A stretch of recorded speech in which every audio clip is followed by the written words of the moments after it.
Hi, good morning అందరికీ.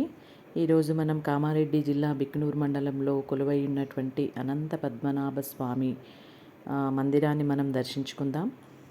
ఈరోజు అనంతుడు పూజలను అందుకుంటాడు. ఈ టెంపుల్ చాలా ప్రశస్తమైనటువంటి గుడి. ఇది ఎన్నో సంవత్సరాల క్రితం ఇక్కడ ప్రతిష్టాపన జరిగిందని ఇక్కడ వాళ్ళు చెప్తున్నారు. అయితే ఈరోజు ఈ గుడిలో మేము ప్రొద్దున్నే వెళ్ళాం కాబట్టి దేవునికి మంచి అభిషేకం చేసుకునేటువంటి అవకాశం వచ్చింది. అనంత పద్మస్వామి అనగానే మనకు గుర్తొచ్చేది కేరళలోని త్రివేంద్రం టెంపుల్. అక్కడ కూడా శేషశయనుడు అనంతుడు విష్ణు రూపంలో ఉన్నటువంటి అనంతుడు అక్కడ మనకు దర్శనమిస్తాడు.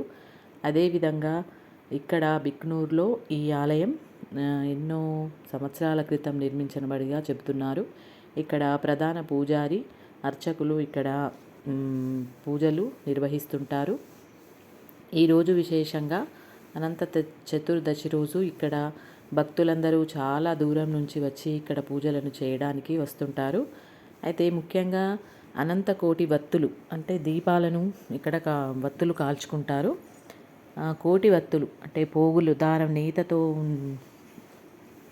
దారంతో చేసినటువంటి వత్తులను ఈ విధంగా తయారు చేసుకొని వాటిని నెయ్యిలో తడిపి ఈ విధంగా పూజ చేసుకొని ఇక్కడ అర్చకులు మనకు పూజ చెప్తారు.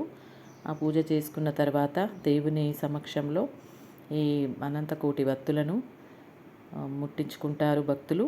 ఈ అనంతకోటి వత్తులను కాల్చుకోవడం వల్ల అనంతకోటి దరిద్రాలు పోయి అనంతకోటి శుభాలు మనకు కలుగుతాయని ఇక్కడ యొక్క భక్తుల యొక్క ప్రగాఢ విశ్వాసం.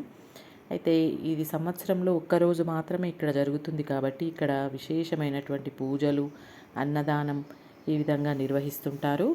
ఇలా అందరూ కాల్చుకున్నటువంటి వత్తులనన్నీ కూడా ఒక దగ్గర ఈ పాత్రలో వేసి సాయంత్రం వరకు అవి అలాగే కాలుస్తూ ఉంటారు. అన్నదానము వైశ్య సత్రాలు కామారెడ్డిలో ఉన్నటువంటి వైశ్య సంఘాలు అన్నదానాన్ని నిర్వహిస్తుంటాయి. అక్కడికి వెళ్ళినటువంటి భక్తులకు అన్నదానం నిర్వహిస్తుంటారు. ఈ విధంగా సంవత్సరంలో ఒక్కరోజు అయినటువంటి అనంత చతుర్దశి రోజు ఈ ఆలయాన్ని సందర్శించుకొని సౌభాగ్యాలు పొందాలని చాలామంది ప్రజలు ఇక్కడికి వస్తుంటారు. ఫ్రెండ్స్, ఈరోజు నేను మీతో ఈ విషయాలన్నీ షేర్ చేసుకోవడం నిజంగా నాకు చాలా సంతోషంగా ఉంది. మేము ఈరోజు మా కుటుంబ సభ్యులందరము వెళ్ళి అనంతకోటి వత్తులను వ్రతాన్ని ఆచరించుకోవడం చాలా సంతోషంగా భావిస్తున్నాం. అందరూ తెచ్చుకున్నటువంటి వత్తులను ఇక్కడ ఒక దగ్గర వేసి కాల్చేస్తుంటారు. ఈ విధంగా ఈ గుడి యొక్క ప్రాశస్యాన్ని మీతో షేర్ చేసుకోవడం